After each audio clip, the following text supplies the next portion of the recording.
A seasoned hiker decided to venture into the mountains alone, a challenge he rarely took on by himself. The day started perfectly. Sunlight filtered through the thick canopy as he trekked along rugged trails, surrounded by towering trees and wild undergrowth. The solitude felt refreshing at first, filling him with peace. Hours passed, and as the sky turned a bruised shade of purple, he decided it was time to head back. 8 hours of hiking seemed enough for one day, but as he retraced his steps, unease slowly crept in. The familiar path twisted in unfamiliar ways. Trees he thought he recognized now stood like menacing sentinels. Every rustling leaf and snapping twig heightened his senses. He was lost. Nightfall descended quickly, wrapping the forest in a suffocating blanket of darkness. His flashlight pierced the shadows but barely.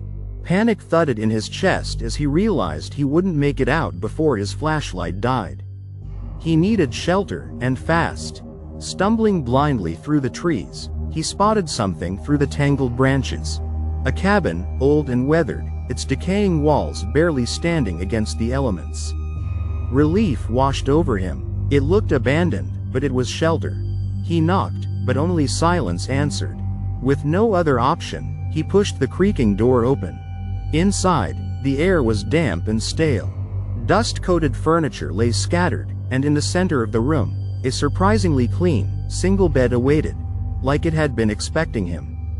Desperation overrode caution. If the owner returned, he could explain himself.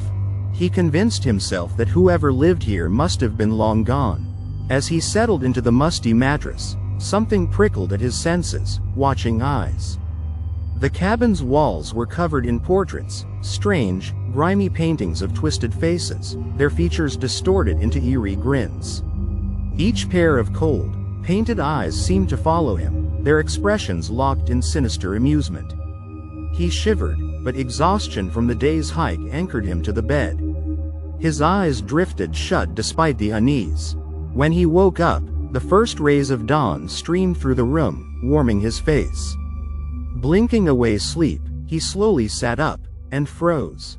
There were no paintings on the walls, only windows, and they were still watching him.